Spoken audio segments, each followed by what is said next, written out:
সুরে বাজায় বউ আছে বিষ্ণু নাকি অনুরাগে রাতে তারে হঠাই কাছে সুরে সুরে বাজায় বউ আছে বিষ্ণু নাকি অনুরাগে রাতে তারে হঠাই কাছে এনে দিনে শোনাবো করে দেও না খালি খালি কথা পারে মাথায়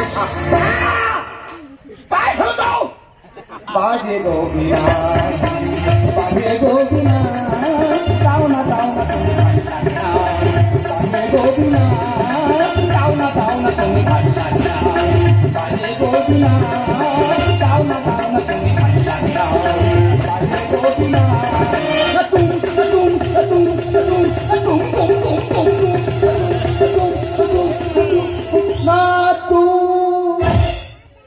আমি তোমার নৃত্য গীত করতে বলেছি আমি তো প্র্যাকটিস করছিলাম আমি যা বলবো তুমি তাই শুনবে এসো হালকা ডাইনে রেখে এসো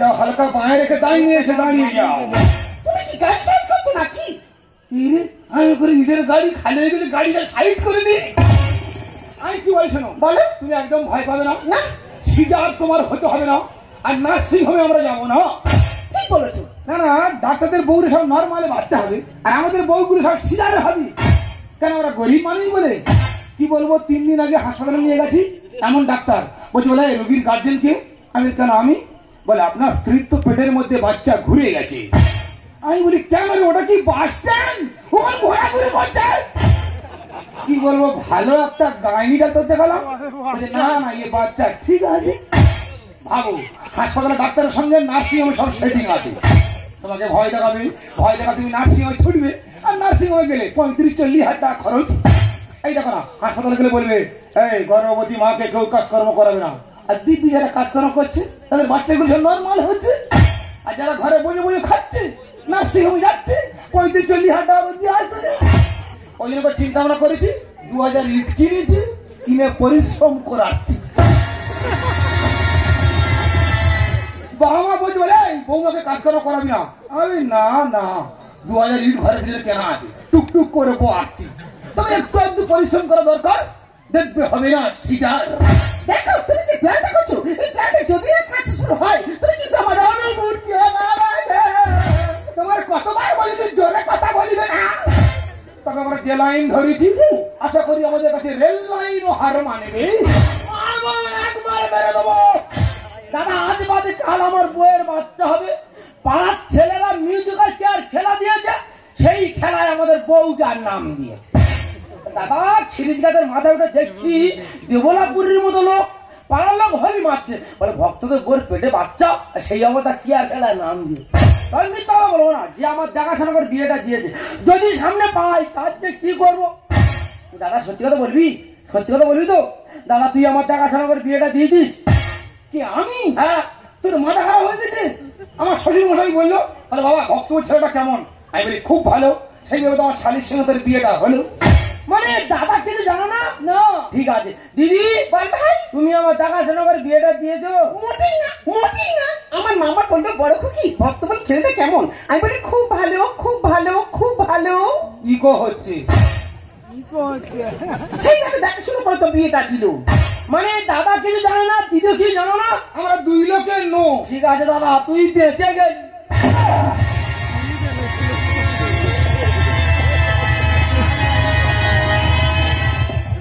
তুই আগলা ইভেন্টে মারি বলে হ্যাঁ মেরে মাথা ফাটি দিতাম মানে যদি আমরা বলতাম যে হ্যাঁ আমরা দেখাশোনা করে বিয়েটা দিচ্ছি এই আগলা ইটের বাড়ি মাথায় পড়তো হ্যাঁ দাদা মাথা 16টা সেলাই হতো ঘটনা কি খুলে বল দাদা ঘটনা খুলে বলিস পরিষ্কার করে ছাড়িয়ে বলো দাদা তুমি জানো তোমার শালির আজ বাদে কাল বাচ্চা হবে পাড়ার ছেলেরা মিউজিক্যাল চেয়ার খেলা দিয়েছে সেই খেলা তোমার শালিগার নাম দিয়ে দাদা খিরিজ গাছের মাথা উঠে দেখছি একটা মানুষ ঘুরছে না কিরে মাছ ঘুরছে মানে তোমার খুব বাজে লেগেছে বিচ্ছিরি লেগে দাদা মান সম্মান চলে গেছে পুরো শেষ ঠিক আছে কতটা বাজে লেগেছে কতটা মান সম্মান চলে গেছে আমি এখন তার একটু পরীক্ষা করবো দাদা আমি কি করবো ঝট করে চলে যাও ওকে 2খানা চেয়ার নিয়ে চলে এসো ঠিক আছে আমার চেয়ার নিয়ে চলে আসবো আমার শালীর নামে অপবাদ আর আমি ছোট থেকে দেখছি ওর কতটা বাজে লেগেছে কতটা মান সম্মান চলে গেছে এখন তার পরীক্ষা হয়ে যাবে চেয়ার কি করবি কর।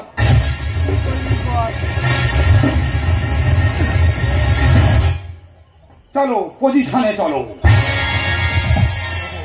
আয় দেখিনি দেখিনি, আয় বস। আমি বলছি শোনা, বলো তোমার ভগ্নিপতির কাছে মান সম্মান, তুমি একটু চেয়ার খেলা করে দেখি দাও তো তার উপযুক্ত প্রমাণ। তুমি তো আমার স্বামী, স্বামী মানে তো ভগবান। বউ তো নয় যেন বেঈমান। কি বলে? তোমার বলিনি, তোমার বলিনি। আমি বলছি একটু বাজারে গেছে, আমার একটা পরীক্ষা করবো, ঠিক আছে? ঠিক আছে। মাইকে গান বাজবে, তুমি একটু চেয়ার খেলা করে দেখিয়ে দেবে। ঠিক আছে ঠিক আছে। রেডি? হ্যাঁ, আমি দেখি। 1 2। তুমি কি বক্সিং করবে নাকি? না না, হাত পা ছাড়িয়ে নিচ্ছি তো। ও আচ্ছা, 3 স্টার্ট। হলো ললিতে আর যাব না বেগুন তুলিতে, ললিতে আর যাব না বেগুন তুলিতে। হাতে নাতে কলম ধরা, হাতে নাতে কলম ধরা, শরম লাগে বলিতে আর যাব না বেগুন তুলিতে। হাততালি হাততালি হাততালি। বল কিরকম লেগেছে বল। ভাই এ খুব বিচ্ছিরি লেগেছে। আমি দাদা পুরো শেষ হয়ে গেছি। ওই শালির আমি জানতো কাটবো। ও দিদি, তোমাদের কি খেলা গো? সকাল না হতো ওদের, হ্যাঁ। তোর বাড়ি আমি পৌঁছাচ্ছি। দাদা শিওর যাবি তো? শিওর যাবো, তুই না যাই। হ্যাঁ। তুই আমার নামে বানর পুষবি, তোর মাথায় উকুন দেখবো। আমি ঠিক বুঝতে পেরেছি, মানে আমি মাথা নাড়বো আর আমার মাথা চড় মারবি। ইয়েস, ওই কথা রইলো দাদা, আসছি দাদা। যাও বেরিয়ে যাও।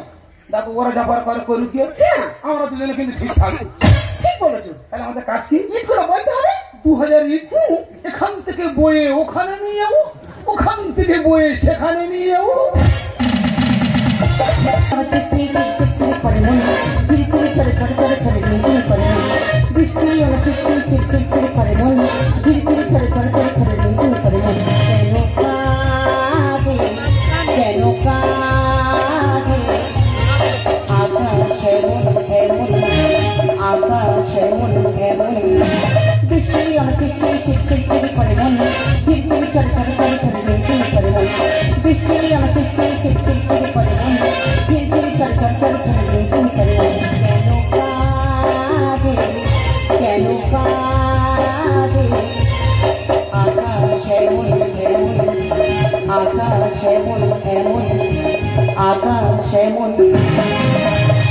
আমি বসে উঠতে পারি না, আর বললে বসতে পারি না। এদিকে টিপটিপ করে বৃষ্টি পড়ছে, সামনের দিকে পা বাড়ানো যাচ্ছে না। এমন একটা মানুষ আমার এখানে দাঁড় করে রাখলে কোথায় যে চলে গেছে, এখনো পর্যন্ত আসে না। বাবা গো, দিদি গো, কালকে রাত্রে শুয়ে আছি, তার শরীরের ভেতরটা যেন করছে। আমি বলে সারাদিন খাটাখানি করেছি, শরীরটা খারাপ মতো লাগছে। ও মা, সকালবেলা উঠেছি, দেখি না এদিকটা আমার এদিকটা করে, আর যত বেলা হচ্ছে কোমর আমার যন্ত্রণায় ছেড়ে যাচ্ছে। আমি এই টাইমের পাশে থেকে আমার নার্সরুমে নিয়ে চলো। এমন একটা লোক আমার নার্সরুমের গেটের সামনে দাঁড় করে দেবে, আর কোথায় যে চলে গেছে এখনো পর্যন্ত আসার নাম আছে। দাদার ভালো লাগছে না। এদিকে টাকার জ্বালা, ওদিকে বইয়ের জ্বালা, মাথা পুরো শেষ হয়ে যাচ্ছে। এই তোর জন্য টাকা তুলতে গিয়েছিলাম, কি বলি শোন, কাগজপাতি জমা হয়ে গেছে, যাবো সোজা বেটে তুলে দো। देखा है पहली बार দুজনা তো বিচ্ছিরি কারবার। ভাই ভাই, তোর ভাই যন্ত্রণা ঠিক রে মারে, তাই যাচ্ছি চাই রে পুরে। ভাই ভাই, দেখা হে পহলি বার দুজনা তো বিচ্ছিরি কারবার। যন্ত্রণা ঠিক রে মারে, যাচ্ছি চাই রে পুরে।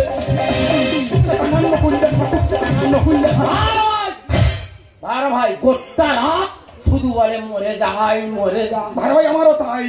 হ্যাঁ? ভোগ থেকে ঘুম নাই, শুধু বলে চলো যাই চলো যাই। কোথায়? নার্সিং হোমে। ও বাবা, এই তোর এক চড়ে গাল ফাটিয়ে দেবো। তোর কে বলেছিল রে মিউজিক্যাল চেয়ার খেলায় নাম দিতে?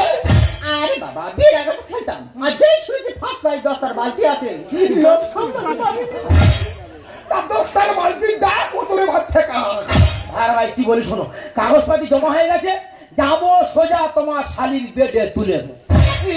বলছি তোমাদের কাগজপাতি সব রেডি হয়ে গেছে? তো তোমাদের অনেক আগে ছিলাম সেইভাবে, দিদিকে নিয়ে এসো, তো শালিকে নিয়ে চলে যাবে। ঠিক আছে ঠিক আছে, যা যা যা যা। এই তোরা দুই বোনে কাব্য আরম্ভ করবি না? তাহলে তুমি দেখেছো রক্ত তো সঙ্গে সঙ্গে গায়ে লেগে গেছে, দেখেছো? আচ্ছা ঠিক আছে, ভুল আছে, এসো এসো। ও বা খড়ি বাকি রে আকে পা তা আকে পা তা আকে পা তা আকে পা দাঁড়িয়ে যা। তুমি কি কিস্তির টাকা করছো নাকি? না না, তোমার ব্যালেন্সটা ঠিক রাখার চেষ্টা করছি। আমি কি বলছো না, বলো। আমরা যে পদ্ধতি অবলম্বন করেছি আশা করি আমাদের খুব একটা অসুবিধা হবে না। ও ভাই তোমার শালির পেটে তুলে দিয়েছি, এই গেলে রুগী বেটে উঠে গেল। সেখানে বন্ধু বান্ধব করে আছে, সেইভাবে তোমার শালির পেটে এ বাবা, তাহলে নার্সিং হোমটা ভালো তো। এবি না শুনতো। এ ভাই ভাই, হ্যাঁ ওই তুমি একটু তুলে দাও না। তো ও তুলবে কেন? তোলে ভালো। ভাই ভাই খুবই আদি করে দো। আমি বলছি নার্সিং হোমে কোনো খিটমিট করে না। না না, প্রত্যেকের ব্যবহার ভালো। এবি ব্যবহার। এ ভাই ভাই, হ্যাঁ বলি তুমি একটু তুলে দাও না। তো ও তুলবে কেন? তোলে ভালো। ভাই ভাই খুবই আদি করে যাও। দুগা দুগা মার কি পায় বেরি। ও ভাই ভাই কি হয়েছে? বলছি আমি তো কোনো সময় যাইনি নার্সিং হোমে। আচ্ছা কিরম ভয় লাগছে। তুমি তুই যাও না। তো ও যাবে কেন? ও জানে ভালো, চলো। আর ভাই খুবই আদি করে যাই হোক, তবে বেডে তুলে দিয়ে আসছি, যা আবার কিছু হয়ে তবে দম ফেল। বেকার চিন্তা করে কি হবে, কপালে যা আছে তাই হবে। মিথ্যা কথা বলবো না, খুব বড় ধরনের মানসিক করতে হয়েছি। শিওর আমার ছেলে বাঁধা। ভাই ভাই, তুলে দিস। দিয়ে দাও। বাবা, ইয়ে নার্সিং হোম নয়, যেন মন্দির। হ্যাঁ প্রত্যেকের ব্যবহার কি মিষ্টি। হেবি ব্যবহার। এখন অপেক্ষা করতে হবে, ছেলে হয় কি মেয়ে হয়। ও ভাই ভাই সকালে চা খেয়েছো? চা খাওয়ার জো আছে। তোমার বাড়ি সকালবেলা যাবো, আর যা হলো না, ভোর থেকে লড়াই আরম্ভ হয়ে গেল। তবে ভাই ভাই যেভাবে মানসিক করতে হয়েছি, শিওর আমার ছেলে বাঁধা। তোমার কাছে হাত জোড়ে করে অনুরোধ করছি, এইভাবে হুড়ুনি। ভগবান তোমার কপালে কি লিখে রেখেছে, এইভাবে হুড়ে কাদা করুনি। ও ভাই ভাই তোমার শালি বাচ্চা হয়ে গেছে। আমি ওই তোমার আমার রুগী নেই, আরো 20-50 রুগী নার্সিং হোমে আছে। তুমি কিন্তু জানো তোমার শালি বাচ্চা হয়ে গেছে, আমি আসছি। ও সবাই কি মানুষ রে, কার বাচ্চা কেঁদে উঠে তোমার শাড়ির বাচ্চা হয়ে গেছে, কিন্তু মাথা খারাপ হলো।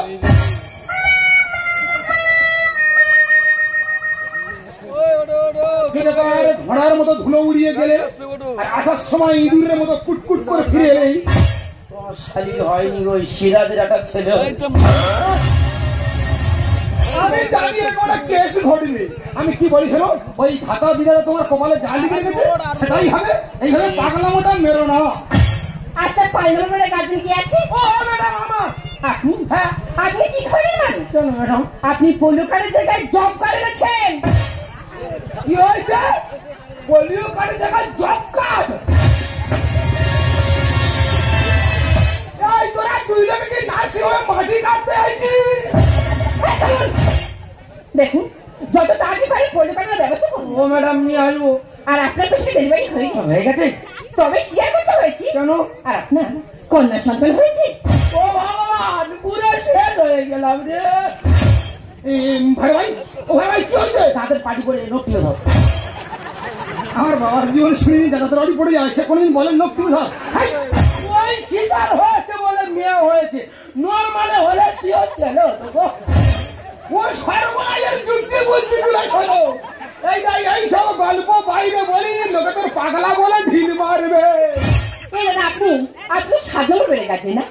আপনার দুটো সুখবর আছে। ও মা গো, আপনার প্রথম সুখবরটা হলো আপনার স্ত্রী ডেলিভারি হয়ে গেছে। আচ্ছা। তবে চিন্তার কোনো কারণে নর্মালি হয়েছে। আমি জানি তো। আর দ্বিতীয় সুখবরটা হলো আপনার ছেলে হয়েছে। কোথায় রে পরদেশি, ছেলে হয়েছে আমি খুশি।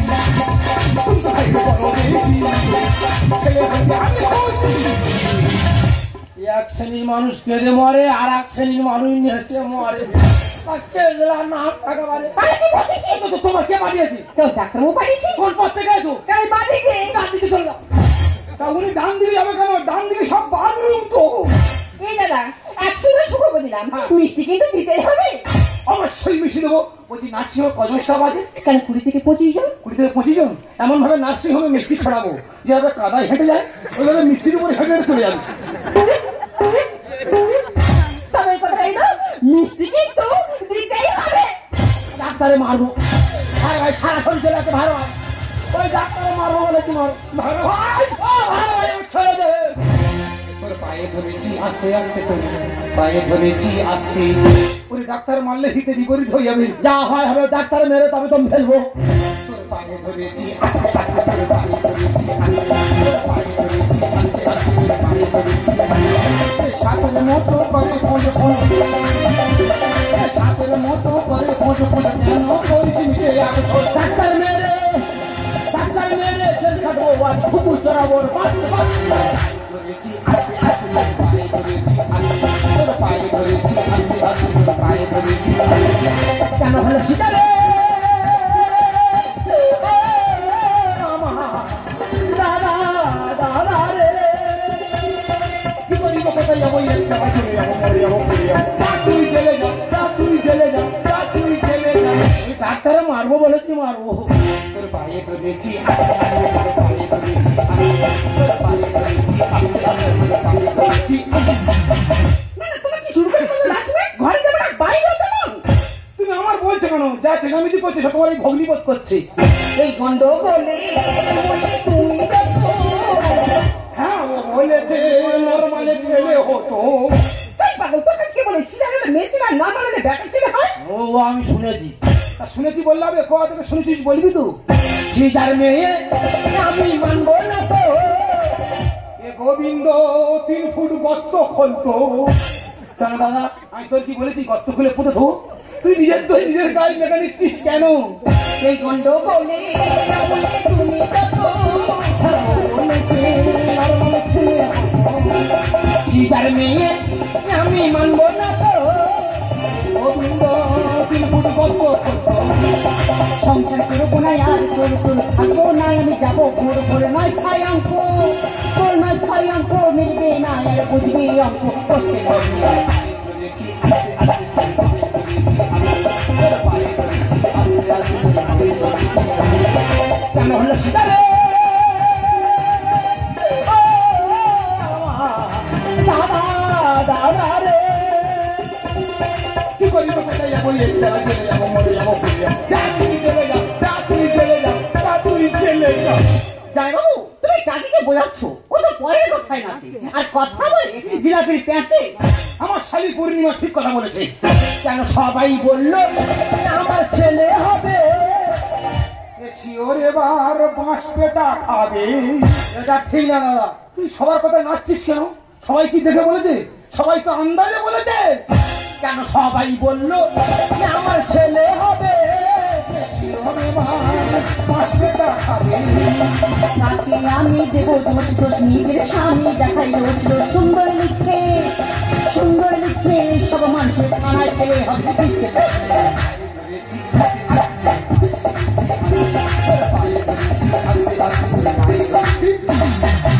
যাই বাবু, ও তোমার কথা বুঝবে না, ও যেটা মনে করে ঠিক সেটাই ঠিক। আমি আর দাঁড়িয়ে থাকতে পারছি না যাই বাবু, তোমার এই ঠিকঠাক টেলিভিশনে আমি বেরোতে করে আসতে বাধ্য হয়েছি।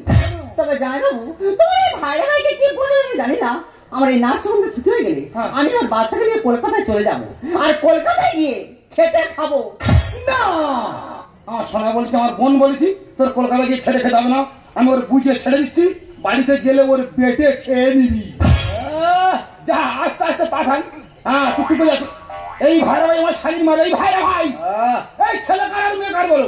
ওসব কে জানে? তা কে জানে বলে ছেলের উপর পাগল করছো? বর্তমান দিনে ছেলের থেকে মেয়ে বড় অনেক ভালো। ওই ছেলে হলে বৃদ্ধাশ্রমে ভাত খেতে হবে, আর মেয়ে হলে বিয়ে হয়ে যাওয়ার পর তবু বলবো বাবা আমার কোথায় পড়ে আছে, আমাদের বাড়িতে এনে 2 মাস বসিয়ে খাওয়াই। ভাড়া ঠিক বলে তো, ছেলেকার আর মেয়েকার কপালে যা আছে তাই হয়ে গেছে।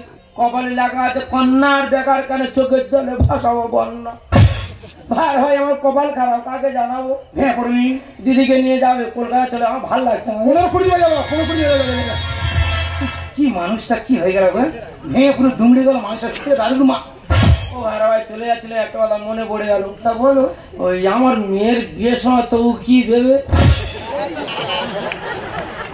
ওর মেয়ের বয়স এখন একদিনও হয়নি, এখন থেকে চা আরম্ভ করেছে। আচ্ছা ঠিক আছে, যাও, তুমি এখন বড় মুখ করেছে বললে, আমি তো মেয়ের মেশো, আর তুমি আমার ভাইরা ভাই, ফের আবার পাশের পাড়ার লোক, সব জানো তো। তা আমি এখন থেকে বলে দিই, ওই মেয়ের বিয়ের সময় হ্যাঁ জামাইয়ের গলার চেন দেবো, ঠিক আছে। মেয়ের কানের দেবো, আচ্ছা খাট বিছানাটা আমি দিয়ে দেবো। আলমারিটা কি হবে? তা আলমারিটা না এই কমিটি দেবে, কলপাড়া কমিটি দেবে। বললে দেবে না? বলিনি, অনেকের মুখে দিয়ে টাকা শুধু নেমে যাচ্ছে বলিনি। আচ্ছা কমিটির চাপটা দরকার নেই। আলমারি তো হ্যাঁ। আমার শ্বশুর মজার কাছে কায়দা করে বলে আচ্ছা আলমারিটা তোর আমি পাইয়ে দেবো। রবিবার থেকে যাবে, খাসি মাংস 5 কেজি খাসি মাংস, দিদিকে নিয়ে যাবে 5 কেজি খাসি মাংস। শিওর আমাদের মরা খাইছি খাওয়াবি। এর ল্যাঙ্গুয়েজ একদম ভালো নয়, এর থেকে স্টাইলে একদম। ও ভালো ভাই, চলে যাচ্ছিলাম, মনে পড়ে ওরা ছুটে এলাম। আচ্ছা। এই বলছি মেয়ের বিয়ের সময় লোকজন খাওয়াবো না, বলছি তুমি কি বলছো বলো? এই যাও খাওয়ার পরে বলবে ও টাকা লবণ হয়ে গেছে, মাংস তরকারি ঝাল হয়ে গেছে, ওই জন্য ভাবছি বলি মেয়ের বিয়ের সময় লোকজন খাওয়াবো না, বলছি তুমি কি বলছো বলো? তোমার কাছে হাত জোড়ে করে অনুরোধ করছি, হ্যাঁ। মেয়েটা বিয়ের বয়স হলে আচ্ছা। আমার বাড়িতে তুমি তুলে দিয়ে যেও। বিয়ে পর্যন্ত থাকবে তাই, তার আগে হয়তো পালা। আরে ওই যদি একা সব লাইন দেয় আমি কোন লাইন যাবো? কিন্তু মাথা খারাপ করে দেবে, বিষাক্ত জিনিস। একটু বলি, আমরা সবাই কি বলি যে ভারত মাতা ভারত মাতা ভারত মাতা, কেউ তো বলি না যে ভারত পিতা। তা সেই ভারত মাতার বুকে কন্যা সন্তান হলে কেন এত মাথা ব্যথা? এদেশের মুখ্যমন্ত্রী রাষ্ট্রপতি মহিলা, সেদেশে কন্যা সন্তানের প্রতি কেন এত অবহেলা? রাস্তার কুকুরি বিড়াল বুঝে বিপদের সময় তার কন্যা সন্তানকে মুখে করে নিয়ে অন্য একটা জায়গায় গিয়ে রেখে আসে। আর মানুষ মানুষ এমন একটা বুদ্ধিজীবী প্রাণী, কন্যা সন্তান হলে হয় ডাস্টবিনে ফেলে দেয়, নয়তো অন্য কাউকে দিয়ে দেয়। যাক, এটা তো গেল একটা দিক। এবার আমি আসি সিজারের দিকটা নিয়ে। একটু গাজনের অভিনয় থেকে বেরিয়ে গিয়ে বলবো। প্রথমে বলবো দয়া করে এইভাবে আমাদের ইট বয়াবেন না। এইভাবে ইট বলে যে নরমালি বাচ্চা হয় এর কোনো মানে নেই। তো আমি এটুকু বোঝাতে চাইছি, পরিশ্রম পরিশ্রম এমন একটা জিনিস, ও সফলতা আনলে আনতে পারে। এটা সম্পূর্ণ মনোবিজ্ঞান থেকে। আর এখন তো হামেশাই কম বয়সী মেয়েরা তারা সিজারে বাচ্চা হচ্ছে, কিন্তু তারা পরে বুঝতে পারবে এটা তো গাজন, একটু রূপরাজ দেখাতে হয়, তাই দেখালাম। তো আমি আরো একবার বলবো, খবরদারকে এরকম করবেন না যে সুন্দর নাইয়া গাজনের ইট বানানো দেখিয়েছে, আমি বাড়িতে গিয়ে এই প্র্যাকটিস করাবো, আমি কিন্তু ফেলে যাবো। ঠিক আছে, কেউ করাবেন না। যাই হোক, আমি আবার গাজনের মধ্যে ফিরে যাচ্ছি। রাখি, আমি জানি তুমি আমার উপর রেগে গেছো, কারণ তোমার উপর অন্যায় আবদার করেছিলাম, আর সেই অন্যায় আবদারগুলো তুমি মুখ বুঝে সহ্য করে নিয়েছো। তাই তোমার কাছে আমি আজ হার মেনেছি। দেখো আমার আর ভালো লাগছে না, তুমি এই মাঝে মাঝে অন্যায় আবদার করো, আমি আর মেনে নিতে পারছি না। আচ্ছা বলো তো, যদি আমার কিছু হয়ে যেত, তোমার এই অন্যায় আবদার করছি, আজ আমি হেরে গেছি হেরে গেছি হেরে গেছি। মেনেছি গো হার